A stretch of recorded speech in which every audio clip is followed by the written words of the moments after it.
Los Ratones are EMA Masters finalists and are on the cusp of achieving absolute insanity, winning EMA Masters in their first split of competitive. But let's talk about how they got here and their most recent series against Team Phantasma, and a little bit of my predictions and how they should fare up against their next opponent, Japon Corp. I've been following every single series of EMA Masters and will co-stream the final today. The link down below. And Team Phantasma going into the semi-finals has been viewed as the biggest upset of the tournament. Many did not think they would even make it to the playoff stage, let alone semi-finals. And their BO5 against Team Heretics was something, because I thought Team Heretics were the team that was going to take this whole tournament. I have worked closely with the staff and I thought that the players were all incredibly good, and I think in a few splits or maybe even next year we will see a lot of them in LEC. But they actually ended up losing 3-2 to Team Phantasma in what I would say were some questionable drafts and some even worse decision making. Kalista, no. Rin, no. Ay. You don't like Kalista and Testral? I like Kalista and Testral, but I don't trust Rin on Kalista. But Zoe, what? And they got the Poppy into it. But Zoe is so shit champ, I think. We need Tracing on a carry. We need a front line though. I hate it. I hate it so much. I'm a hater. I don't know. We need a 5th pick here, Tracing. That is the best 5th pick I've seen in my whole career. Something that's just magical. The left side is pretty decent. No way you're going Tryndamere. No. I hate it all. Olaf. Oh shit, Olaf is pretty good. Olaf is actually very good. Olaf is actually okay.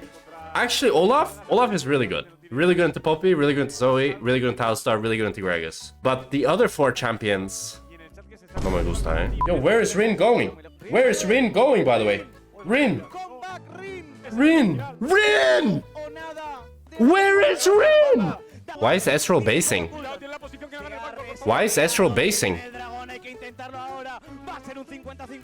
Okay, flip it with Rand. Okay! What? What is this? What the fuck is this? Wait.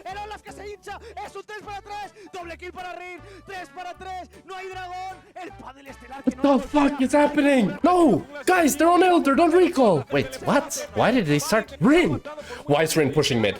Why are they giving Elder? We're giving Elder. Wait, we're not giving Elder? Wait, we're giving Elder? Why are we giving Elder? We can't end. Kaiser!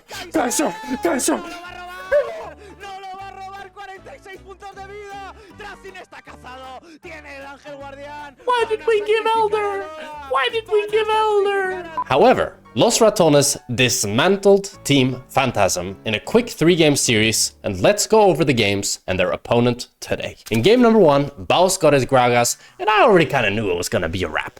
This man on this champion just able to find angles that nobody else is. I've never seen a Gragas that just scales as well as Baus. It's incredible. And the rest of the team also just in general looked good, and the mood was nice and chipper, with Velia playing very well on the Xin Zhao, and Nemesis being able to just scale up on the Zir, just chilling. And he brought that late game insurance alongside Crowny on the Corki. Overall, game 1 was smooth sailing over to Los Ratones. Game 2 was more of a similar story, with a spicy draft from LR with Vitop, Nocturne Orianna combo, and a Xayah Rakan combo down in the bot lane.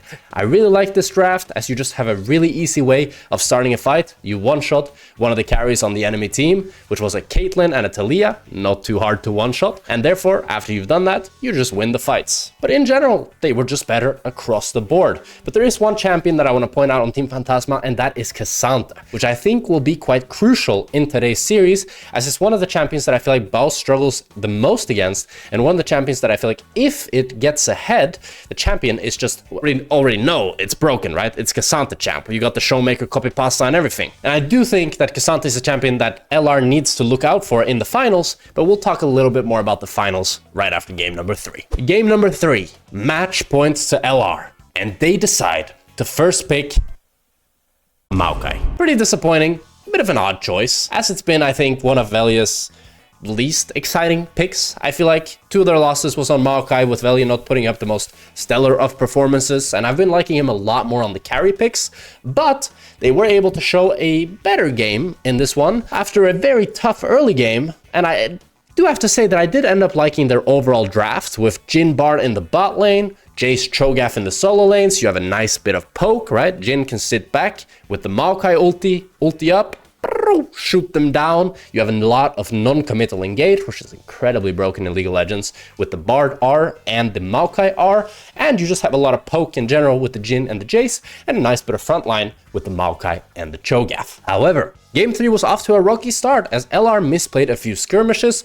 Pepe played great on the Tristana in the mid lane against Nemesis and was even able to pick up a little solo kill. And overall, LR was falling quite behind, losing skirmishes again and again. However, with a great team fight at 17 minutes, they were able to get 4 kills back, and with that, they got back all the momentum. After that, it was easy pickings for LR, as TP failed another play and gone was all of their hope for a finalist spot. LR takes game number 3 and are your EMA Masters finalists. Now that LR are in the finals, their first split, already this has been a great accomplishment and very cool to see, but let's talk about their opponents, because I have been following and watching all of their games as well. EC Japan Corp, the number 2 seed of LFL. They failed to defeat KCB in the finals of the LFL. However, with KCB having an on paper weaker roster, having to replace their support due to visa issues and their jungler being picked up by an LEC team,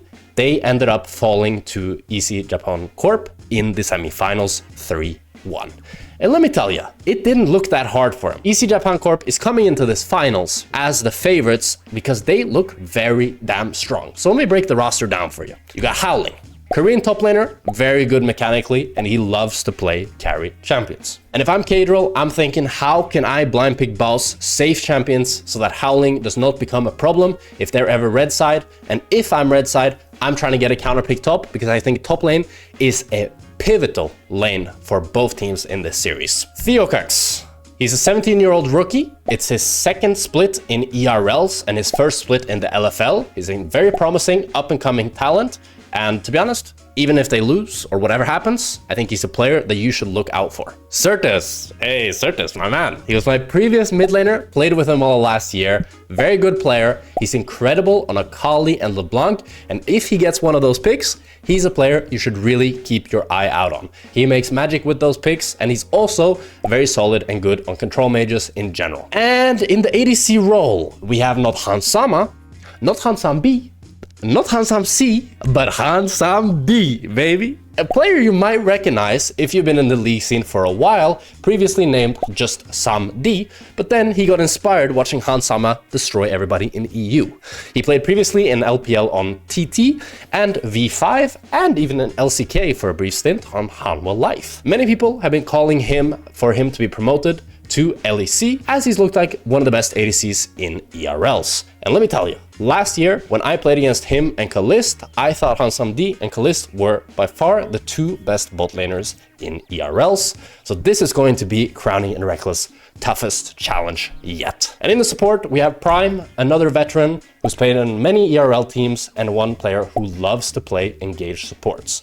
Very little range support play, and he even blind picked Blitzcrank against KCB. And let's talk about that series, because IJC took down KCB 3-1 in quite an easy fashion, which makes me quite worried for LR as they struggled versus KCB. But it's important to know, a lot has changed since the start of the tournament. The nerves are no longer there for Los Ratones. They're playing with this renewed confidence that is giving their games great energy, and they have great synergy. Therefore, I still believe in them, and I'm predicting them to beat IJC 3-2. It will not be easy, it's gonna be close, but damn is it gonna be fun to watch. My heart come in doubles. They know that I'm